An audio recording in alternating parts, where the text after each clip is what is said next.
আসসালামু আলাইকুম ওয়া রাহমাতুল্লাহি ওয়া বারাকাতুহু। আলহামদুলিল্লাহি ওয়া কাফা ওয়া সালামুন আলা ইবাদিহিল্লাযীনা ইসতাফা। আম্মা বা'দ ফাআউযু বিল্লাহি মিনাশ শাইতানির রাজীম। বিসমিল্লাহির রাহমানির রাহিম। ওয়া ইউহিল্লু লাহুমুত তাইয়্যিবাত ওয়া ইউহাররিমু আলাইহিমুল খাবাa'িস ইলা আখিরিল আয়া। ওয়া ক্বালা আন-নাবিয়্যু সাল্লাল্লাহু আলাইহি ওয়া সাল্লাম كره رسول الله صلى الله عليه وسلم من الشاة سبعا: المرارة والمثانة والغدة والحياء والذكر والأنثيين والدم أو كما قال عليه الصلاة والسلام। সম্মানিত প্রিয় ফেসবুক বন্ধুরা, আপনারা সবাই অবশ্যই অবগত আছেন বর্তমানে ইদানিং একটি মাসআলা নিয়ে অনেক ঝগড়াঝাটি বা অনেক দ্বন্দ্ব সৃষ্টি হচ্ছে। মাসআলাটি হলো, যে সমস্ত প্রাণীর গোশত খাওয়া হালাল, তাহার লিঙ্গ অথবা অন্ডকোষ খাওয়া বৈধ কি না অবৈধ। এই নিয়ে ফেসবুকে অনেক আলোচনা হচ্ছে। তো এ ব্যাপারে কোরআন হাদিস কি বলেন? মহান আল্লাহ পাক রব্বুল আলামিন পবিত্র কোরআনুল কারীমের মাঝে বলে দিয়েছেন, ওয়া ইউহিল্লু লাহুমুত তাইয়্যিবাত ওয়া ইউহাররিমু আলাইহিমুল খাবাa'িস। আল্লাহ পাক রব্বুল আলামিন পবিত্র যে সমস্ত জিনিস, এই জিনিসগুলো আমাদের জন্য হালাল করে দিয়েছেন, এবং যেই সমস্ত জিনিস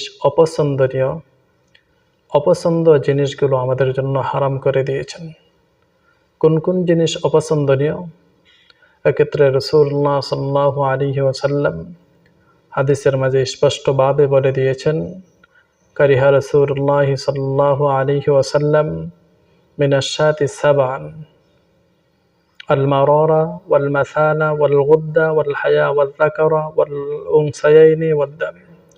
রাসূলুল্লাহ সাল্লাল্লাহু আলাইহি ওয়াসাল্লাম যে সমস্ত প্রাণীর গোশত খাওয়া হালাল, তার 7টি জিনিস তিনি অপছন্দ করেছেন।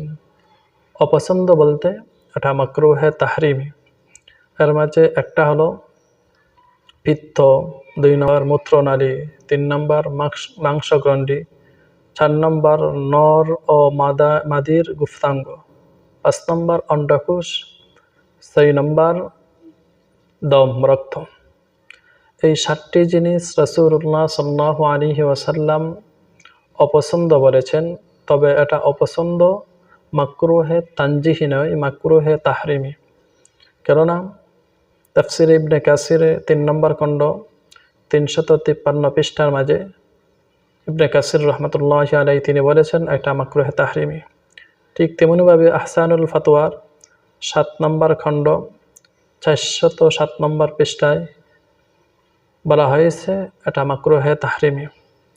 কিন্তু বর্তমানে শেখ আহমদুল্লাহ হাফিজাহুল্লাহ হুজুর যে কথাগুলো বলেছেন, ওনার 2টি কথায় পাওয়া যাচ্ছে। একটি কথার মাঝে তিনি বলেছেন মাকরুহে তাহরিমি, শেষে যে ওনার বক্তব্য এটা বলেছেন জায়েজ।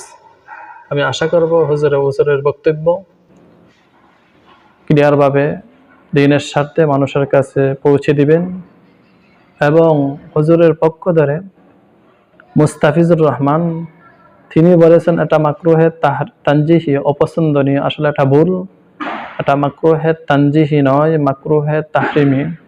এই জায়গার মাঝে যে মাকরু বলা হয়েছে, মাকরুহে তাহরিমি বলা হয়েছে।